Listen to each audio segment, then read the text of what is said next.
explicação duvidosa. Mas a poesia inexplicável daqui tem mesmo entoada aí,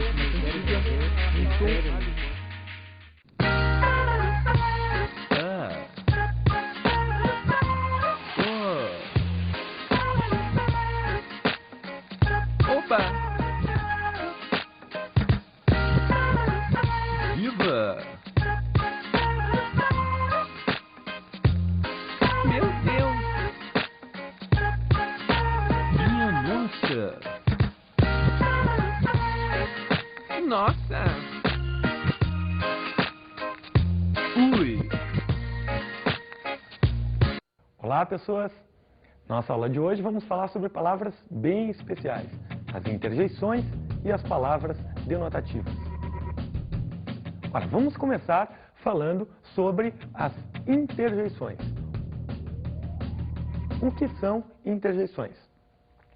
Interjeições são palavras-frase, são palavras que expressam emoções. Tá? Então, essas palavras aí, diferentemente das outras, diferentemente dos substantivos, dos adjetivos, dos verbos, elas não se relacionam a nenhuma outra palavra dentro do texto. Elas aparecem isoladamente.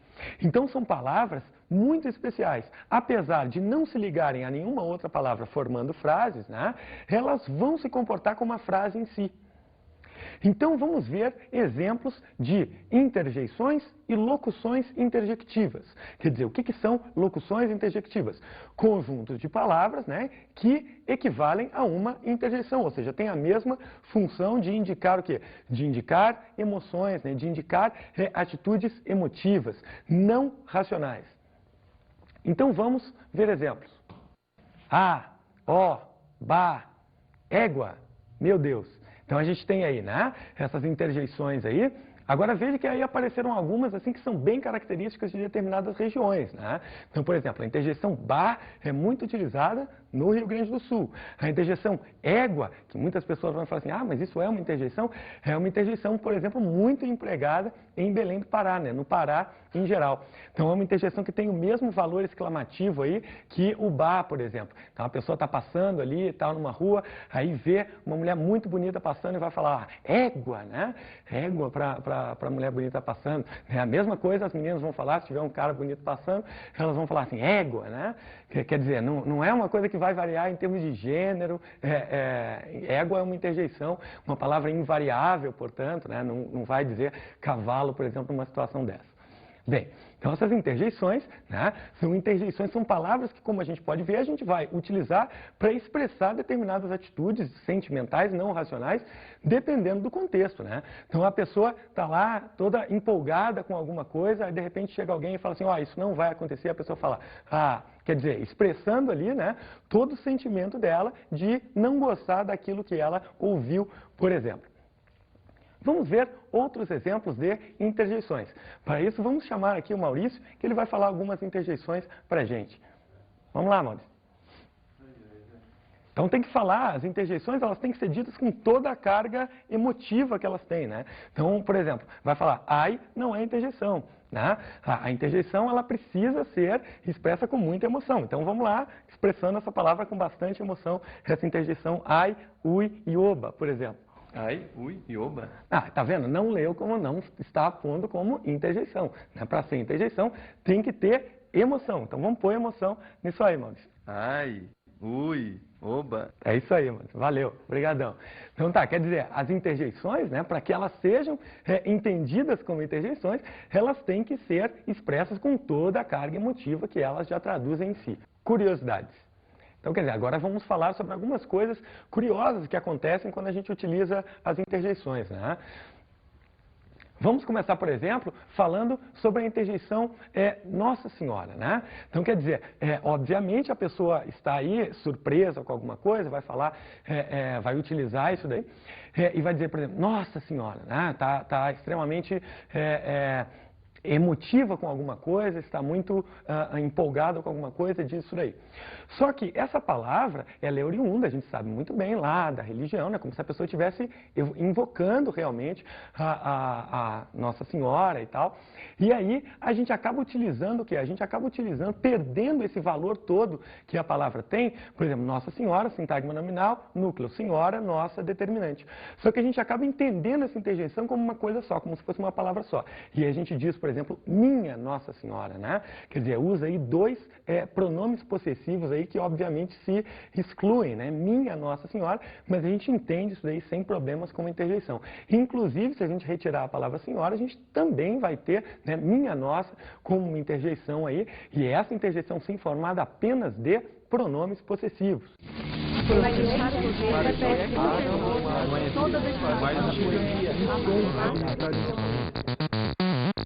Quando você está numa situação assim, quando você é pego de surpresa, ou numa situação de apuro, que expressão que você costuma usar? Ai meu Deus, é isso mesmo. Barbaridade, tia, como um bom gaúcho, não? Isso é, mas, tia, que coisa mais ruim, rapaz. Ah, Nossa Senhora, alguma coisa assim, fico chocada, né? Ai, meu Deus. Minha Nossa Senhora. Deus o livre. Minha Nossa Senhora. Caramba. Meu Deus. E você? E agora, o que eu vou fazer? Ai, meu Deus. Então, quer dizer, as interjeições, elas têm esse caráter também de, muitas vezes, elas podem vir de frases, elas podem vir de agrupamentos de palavras e adquirirem, assim, toda uma característica própria delas, né? Então, por exemplo, quando a gente pega frases com a preposição viva, vamos ver, então, esses exemplos. Viva o rei. Nesse caso aí, a gente tem o quê? Uma frase optativa. Ou seja, a palavra viva aí deve ser tomada como um verbo. A gente quer que o rei viva, né? Então aí é o verbo viver associado ao rei. Então a frase é optativa, ou seja, ela expressa um desejo de que essa coisa aconteça, de que o rei viva. Que viva o rei. É equivalente a dizer isso daí, né? Vamos ver outro exemplo. Vivam os reis. Veja que, olha só, tanto a palavra viver aí, né, se comporta como verbo, que se a gente puser a palavra rei no plural, os reis, a gente vai flexionar o verbo de acordo com o substantivo. Então, vivam os reis, ou seja, que os reis vivam, que vivam os reis. Agora, essa palavra aí acaba assumindo uma carga própria de interjeição, um valor próprio de interjeição, o que nos permite também fazer essa construção. Viva aos reis, ou seja, vamos dar viva aos reis. E aí a palavra viva acaba figurando propriamente como interjeição, né? Viva, por exemplo, quando a gente está muito empolgado com alguma coisa, a gente usa essa interjeição. Viva, né? Então, quer dizer, quando a gente grita isso daí, a gente está muito feliz com alguma coisa, quer que alguma coisa se concretize, por exemplo, a gente vai usar essa palavra não mais como verbo, mas sim como uma interjeição. Vamos falar então agora sobre as palavras denotativas. O que são as palavras denotativas? Olha, nós temos praticamente 10 classes de palavras no português, né? Então, temos o substantivo, o adjetivo, o artigo, os numerais, os pronomes, os verbos, os advérbios, as preposições, as conjunções e as interjeições. Então, 10 classes de palavras. Agora, existem palavras que não se inserem em nenhum desses grupos. Essas palavras são chamadas palavras denotativas. Então a gente vê, por exemplo, né, como que a gente pode conceituar essas palavras denotativas. Podemos dizer, então, que as palavras denotativas são palavras que não se inserem em nenhuma das classificações, em nenhuma das outras classes de palavras que existem no português. Agora, esse nome que elas recebem, vamos falar um pouquinho sobre esse nome, né? Palavras denotativas. Olha, significa que elas denotam alguma coisa? Sim, exatamente. Agora, a gente poderia abrir uma ampla discussão aqui. Todas as palavras denotam alguma coisa. Então, como que a gente vai reconhecer essas palavras denotativas propriamente falando? Então, quer dizer, essas palavras sem classe, né, essas palavras que não têm uma classe própria, elas são muito difíceis de a gente conseguir fazer uma conceituação específica para elas. Exatamente por isso a gente trabalha essas palavras com a relação semântica que elas traduzem, ou seja, também são palavras invariáveis, também são palavras que muitas vezes vão funcionar como elementos de ligação, como elementos de conexão, né? E por serem palavras denotativas, vão denotar alguma coisa. Então vamos começar falando das palavras denotativas de inclusão. O que são palavras denotativas de inclusão? são aquelas que incluem um elemento dentro de um grupo. Um elemento que, às vezes, não está incluído dentro de um grupo, acaba se incluindo graças a essas palavras. Essas palavras, já que elas não têm classe, então elas não devem ser muito usadas. Não, muito pelo contrário. Essas palavras aparecem muito no nosso dia a dia. Quer ver um exemplo de palavra denotativa de inclusão? Vamos ver aí. Eu também fiz o exercício. A gente tem aí a palavra também. Veja, a gente usa essa palavra também a todo momento, né? E essa palavra também, por incrível que pareça, não tem uma classe, ou seja, ela não se insere em nenhuma das outras 10 classes, né? Não é um substantivo, não é um advérbio, ela é uma palavra que inclui um elemento dentro do grupo. Se eu digo, eu também fiz o exercício, significa que o quê? Dentro de um grupo de pessoas que fizeram o exercício, eu estou incluído, eu estou inserido nesse grupo. É uma palavra denotativa de inclusão. Vamos ver outro exemplo. Todos vieram à aula, inclusive eu. Então temos aí a palavra clássica de inclusão, né? Inclusive, veja que a própria base de formação dela, né? A própria morfologia dela, o morfema que ela traz dentro de si, já denota essa ideia de inclusão, inclusive, né? Então é uma palavra também que não tem uma classe, não se insere naquelas classes lá. É uma palavra denotativa de inclusão. Inclusão como operador argumentativo. Ora, primeiramente, né, antes de a gente falar disso daí, vamos ver o que vem a ser um operador argumentativo.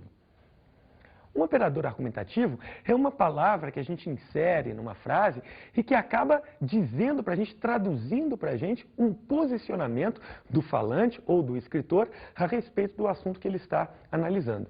As palavras denotativas de inclusão, muitas vezes, traduzem também um posicionamento diante daquilo que se afirma, diante daquilo que se fala. Vamos ver um exemplo, então, de palavras denotativas de inclusão sendo empregada como operador argumentativo. Veja, vários políticos vieram ao evento, até o governador. Quer dizer, quando a gente diz isso daí, né, que várias pessoas vieram, vários políticos vieram a um evento, até o governador, a gente está naturalmente dizendo, ou seja, está aí implícito que o governador é uma autoridade, né, que se posta numa hierarquia. Se a gente criar uma hierarquia, o governador é a autoridade máxima presente nessa cerimônia, né, nesse evento. Por quê?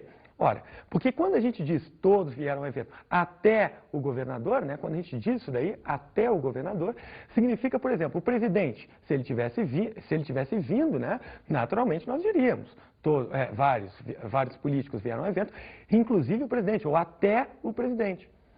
Quando a gente diz até o governador, a gente diz que o quê? Que o governador é uma autoridade, então, que é a maior ali presente, tá? Significa que podem ter vindo outras pessoas dentro dessa hierarquia, né, que estão numa hierarquia mais baixa, num ponto mais baixo dessa hierarquia. Prefeitos, deputados, mas quando a gente diz até o governador, estamos dizendo que ele é a autoridade máxima presente, por exemplo. Palavra até. Quer dizer, a palavra até, né, a gente sabe que ela pode figurar como uma preposição, mas a gente está vendo exemplos aí em que essa palavra também se comporta como uma palavra denotativa de inclusão. Então, como é que a gente vai diferenciar esses casos em que até é preposição e até é palavra de inclusão, né? Então, vamos ver exemplos. Todos vieram até mim. Veja que nesse caso aí, né, a palavra até denota a direção a que todos vieram. Todos vieram até mim. Essa palavra aí está sendo empregada, então a palavra até, nesse caso, está se comportando como preposição, tá? Uma preposição de direção, né? Todos vieram até mim. Note o seguinte, após preposições utilizamos o quê? Pronomes do caso oblíquo, tônico, até mim. Todos vieram até mim. Então aparece o pronome mim aí, o pronome de primeira pessoa sendo empregado aí para poder depois, né, para poder figurar depois da palavra até a preposição. Após preposições, utilizamos pronomes do caso oblíquo tônico. Todos vieram, até eu. Veja que nesse caso aí a palavra até, né, não está indicando mais a direção a que todos vieram. Está simplesmente incluindo, no caso, a primeira pessoa, né, eu, no grupo das pessoas que vieram. Então aí é palavra denotativa de inclusão. Então quando a gente diz todos vieram até mim, veja, pronome tônico, né, pronome oblíquo tônico. Quando eu digo todos vieram até eu estou utilizando um pronome do caso reto.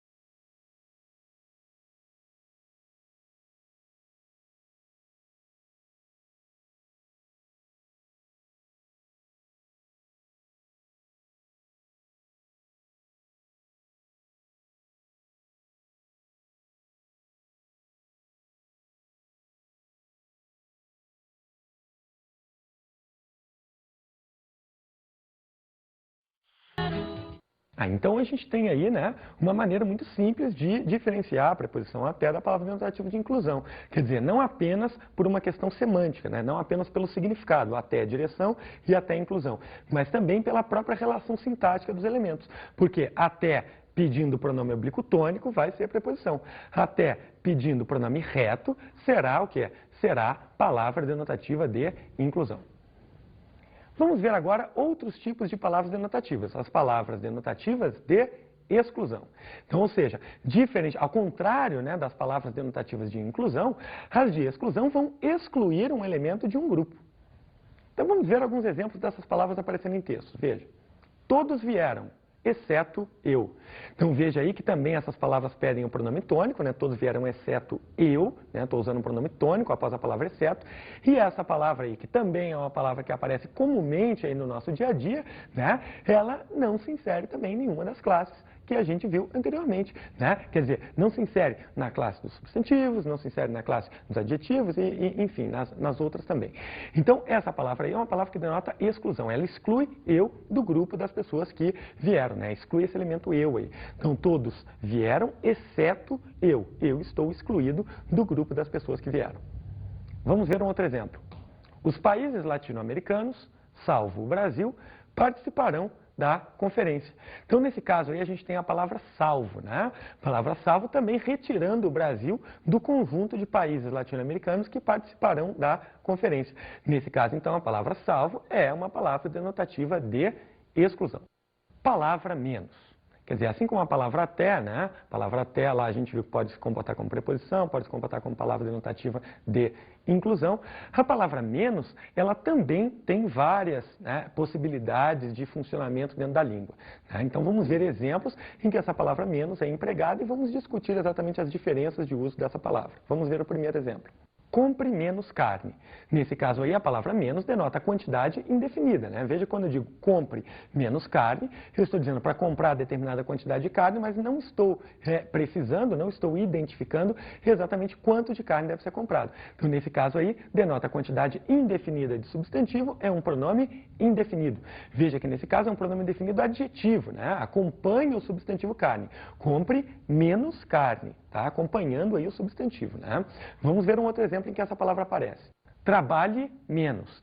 Nesse caso aí, a palavra menos está modificando o sentido do verbo. Quando eu digo trabalhe, é uma coisa. Quando eu digo trabalhe menos, significa com menor intensidade. Modifica o sentido do verbo, dando a ele uma circunstância de intensidade. O que que é? É um advérbio. Então, a palavra menos pode se comportar como pronome indefinido, pode se comportar como advérbio. E vamos ver agora os casos em que ela se comporta como uma palavra denotativa de exclusão. Veja. Os alunos fizeram todas as provas, menos a de geografia. A palavra menos aí, né, agora está se comportando como uma palavra denotativa de exclusão. Ou seja, fizeram todas, à exceção de, ou seja, excluindo a prova de geografia.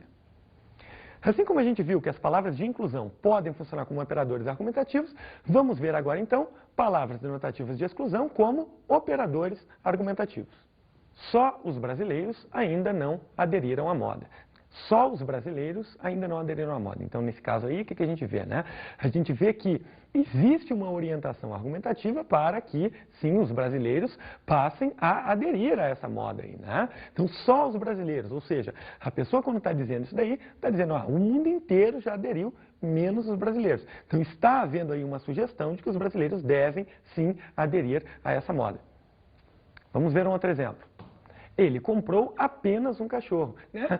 Dependendo do contexto em que essa frase aí aparece, a pessoa poderia, por exemplo, sugerir que o quê? Que ele deveria ter comprado mais de um. Então, quando diz, né, ele comprou apenas um cachorro, né? Quer dizer, eu esperava que fosse comprado mais de um. Então, também pode denotar, essas palavras podem indicar pensamentos, né, orientações, ideias que o falante tem na hora que escreve. Vamos ver um outro exemplo. Somente um país como a Argentina para declarar a moratória. Veja que nesse caso aí, né, a palavra somente aparecendo aí naturalmente para poder excluir a Argentina de todo um grupo de outros países, ou seja, para caracterizar uma singularidade. Vamos ver agora um caso em que as palavras denotativas, né, de exclusão, no caso a palavra só, a depender da posição em que ela aparece, a gente vai tirar conclusões diferentes a respeito do texto. Vamos ver o primeiro exemplo. Ela lavou só os pratos. Quando eu digo isso daí, olha, veja que eu tenho uma informação aí que está implícita, né? Quando eu digo ela lavou só os pratos, significa que ela lavou os pratos. Mas ela não lavou outras coisas. Por exemplo, não lavou os copos, não lavou os talheres. Então, todas essas informações a gente pode retirar graças a esse elemento, a essa palavra denotativa de exclusão que aparece nessa posição, né? Então, ela lavou só os pratos, significa que lavou os pratos e não lavou nenhuma outra coisa. Vamos ver agora se essa palavra só aparecesse numa outra posição. Vamos ver aí. Ela só lavou os pratos. Quando eu digo ela só lavou os pratos, né, eu estou dizendo primeiro que ela lavou os pratos. Agora, que ela não fez nenhuma outra coisa além de ter lavado os pratos. Ou seja, modifiquei aí, né, a posição da palavra só e naturalmente o conteúdo do texto vai todo ele se modificar. Quando eu digo lavou só os pratos, então, lavou os pratos, mas não lavou mais nada. Agora, pode ter feito outras coisas. Pode ter arrumado a casa, pode ter tirado o pó. Agora, quando eu digo ela só lavou os pratos, significa que não fez nada além disso. Vamos ver, então, agora um outro exemplo. Só ela lavou os pratos. Mesma informação implícita a gente tem. Ela lavou os pratos, né? Então, isso aí está certo. Agora, significa que ninguém mais a ajudou. Ou seja, ela fez isso sozinha, né? Então, somente ela lavou os pratos. Ninguém mais lavou os pratos. Então, veja que, a depender da posição que a gente põe esse operador argumentativo, a gente vai tirar informações diferentes do texto. Então, atenção na hora de escrever para posicionar esse elemento de acordo com aquilo que você quer dizer. Vamos ver agora palavras e locuções denotativas de explicação. Essas palavras, né, e essas locuções, ou seja, a gente não vai ter aí, nesse caso, apenas uma palavra isolada, podemos ter também um conjunto de palavras que sirvam para a mesma coisa, ou seja, para denotar uma explicação, para explicar alguma coisa que foi dita anteriormente. Vamos ver exemplos. Ela estudou toda a matéria, isto é, tirará notas boas. Veja que, né, essa locução aí, isto é, ela vai explicar uma coisa que não foi dita ou que não foi dita de maneira tão explícita na frase anterior, né? Então, ela estudou toda a matéria, isto é, tirará boas notas. Ou seja, ele explica exatamente o que quer dizer com aquela primeira afirmação. Vamos ver um outro exemplo. Ela não fez a prova, ou seja, será reprovada. Mesma coisa aí, né? A locução, ou seja, indica o quê? Indica uma explicação, né, melhor a respeito daquilo que foi dito anteriormente. Então, é o momento em que o falante diz exatamente aquilo que ele queria ter dito lá na primeira frase. Então, agora, vamos passar para palavras denotativas de retificação. Ou seja, são palavras que a gente vai usar para corrigir, né, determinadas coisas que a gente deixou anteriormente mal ditas, né, ou mal escritas, ou então que vão explicar melhor uma coisa que talvez não tenha ficado clara. Vamos ver um exemplo. Ela não veio ao colégio, ou melhor, veio, mas não assistiu às aulas. Veja que nesse exemplo aí, né, a pessoa afirma uma coisa, ela não veio ao colégio, e depois ela se corrige. Ela vai retificar aquilo que ela disse anteriormente. Quer dizer, ou melhor, veio, mas não assistiu às aulas. Palavras e locuções denotativas de exemplificação. Nesse caso, as palavras vão servir para nós apresentarmos exemplos sobre aquilo que a gente afirmou anteriormente. Vamos ver, então, exemplos. Alguns países, como os Estados Unidos, já fizeram essas reformas. Veja que a palavra como aí aparece para quê? Para introduzir um exemplo. Então, aí está como palavra denotativa de exemplificação. Vamos ver outro exemplo. Essas palavras são muito comuns. Por exemplo, também é uma palavra denotativa de inclusão. Veja que nesse caso aí a locução, por exemplo, apareceu exatamente para que a gente pudesse o quê? Exemplificar essas palavras comuns, no caso as palavras de inclusão. As palavras denotativas de realce, que são aquelas que simplesmente aparecem no texto para que nós possamos realçar um elemento, né? Ressaltar alguma ideia. Vamos ver exemplos. Eu é que não disse aquilo a ele. Veja o seguinte, eu poderia sem problema dizer, eu não disse aquilo a ele. Agora, quando eu digo eu é que não disse, eu estou reforçando a ideia de que não fui eu, né? Ou de que eu não fiz aquilo. Então, veja que nesse caso, a locução é que se comporta como uma locução denotativa de realce. Vamos ver um outro exemplo. quase que ela não veio. Essa palavra que aí, por exemplo, a gente poderia até dizer que ela está sobrando aí, né? Quase ela não veio, já passa toda a ideia. Mas a palavra que, né, ela não está sobrando, e o falante sabe disso, por quê? Porque realça essa palavra que aparece aí, né? Quase que ele não veio. Ressalta essa palavra quase aí. Palavra denotativa de designação eis. Essa é uma palavra muito especial, por quê? Porque é uma palavra denotativa, mas ela acaba se associando a pronomes, né? Então ela acaba, muitas vezes, recebendo pronomes oblíquos átonos após ela. Então vamos ver exemplos. Eis meu irmão, quer dizer, designa, né, que aí está meu irmão, aqui está meu irmão. Eis meu irmão, palavra denotativa de designação. Vamos ver agora um outro exemplo. Eis ela, estudando como sempre. Desvio, né? Por que aí a gente tem um desvio em relação ao padrão? Porque a palavra de designação eis, sempre que aparecer um pronome após ela, esse pronome será obrigatoriamente um pronome átono, um pronome oblíquo átono. Então, eis ela, de acordo com a norma padrão, né, não deve ser empregado, tá? A gente vai ter que, então, utilizar o pronome oblíquo átono que substitui ela, no caso, os pronomes, né? Me, te, o, a, por exemplo, né? Nos, vos, os, as, por exemplo. Então, vamos ver aí como é que a gente poderia pôr essa frase de acordo com o padrão da língua. Veja, eila, estudando como sempre. Quer dizer, até nos parece um pouco estranho isso, né? Eis ela nos parece mais natural, mas de acordo com o padrão, eis ela não deve ser empregada. Então a gente deve pôr pronomes átomos. Eila. E aí, como a palavra termina em S, some o S, o pronome a vai ganhar um L aí, né? Eila, estudando como sempre. Eis que sou o palhaço, de inúmeras cores e apetrechos, uns mais engraçados que os outros. Na minha roupa exagerada e nos atrapalhamentos, transformo a tristeza em alegria. Eis que sou o palhaço, com fama de ladrão de mulher bonita e de mágico que alivia a dor e faz esquecer a realidade bruta. Eis que sou o palhaço, que dia e noite sempre ostenta um sorriso irradiante diante da plateia. Eis que sou o palhaço, mas quando tiro a maquiagem, os apetrechos, quando a multidão e as luzes fogem de mim, sou uma pessoa qualquer pessoa, igual a você, igual a qualquer um.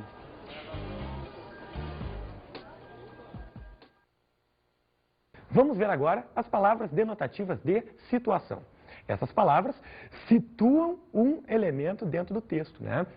Então, quer dizer, muitas vezes a gente tem um contexto que a gente precisa empregar, dizer determinada coisa, mudar um assunto, e aí essas palavras aparecem simplesmente para situar aquela nossa frase dentro de um contexto. Vamos ver exemplos. Aliás, você soube o que aconteceu? Veja, às vezes as pessoas estão conversando, né? Estão falando sobre uma coisa, estão falando sobre um determinado assunto, e aí vai se mudar o assunto, ou então vai se abordar uma questão específica daquele assunto. Aliás, você soube o que aconteceu? Essa palavra, aliás, situa, então, essa pergunta dentro daquele contexto. É uma palavra denotativa de situação. Outro exemplo. Então, trouxe o dinheiro? Palavra então, também aí criando o contexto, né? Situando, nesse caso aí, a fala dentro de um contexto em que, por exemplo, não havia nada dito, né? Então as pessoas simplesmente se encontraram, por exemplo, imagina essa situação, duas pessoas se encontram e aí a primeira coisa que uma diz para a outra é, então, trouxe o dinheiro, esse então, palavra denotativa de situação. Outro exemplo, e eu nunca ouvi falar disso, horas. Então aí a gente tem a palavra e, né? Palavra denotativa de situação. Ela não está adicionando nada a nada e não está se comportando como uma conjunção aditiva, mas como uma palavra de situação. Outro exemplo.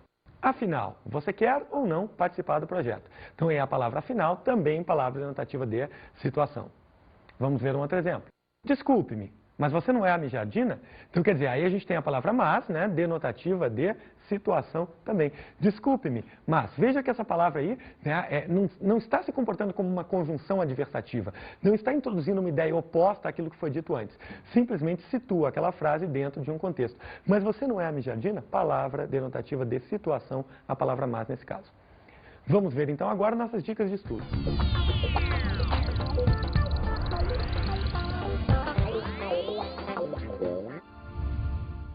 Procure, então, tentar identificar essas palavras denotativas em textos, né? E procure principalmente diferenciar palavras que ora se comportam como, por exemplo, advérbios, né? Como pronomes, com a palavra menos. Diferenciar essas palavras nos textos que você encontrar. Então, encontrou lá, vai pegar um texto qualquer, vai identificar palavras denotativas e vai tentar, quando aparecer, por exemplo, a palavra menos ou a palavra até, diferenciar se se trata de uma preposição, se trata de uma palavra denotativa de inclusão, por exemplo. É isso daí, até a próxima aula. Tchau!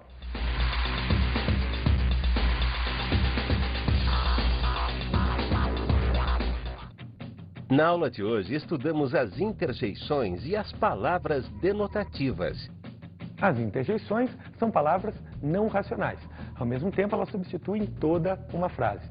As palavras denotativas são aquelas que não se agrupam em nenhuma das outras classes estudadas. Uma explicação duvidosa, mas a poesia inexplicável da tem mesmo entoada a última série.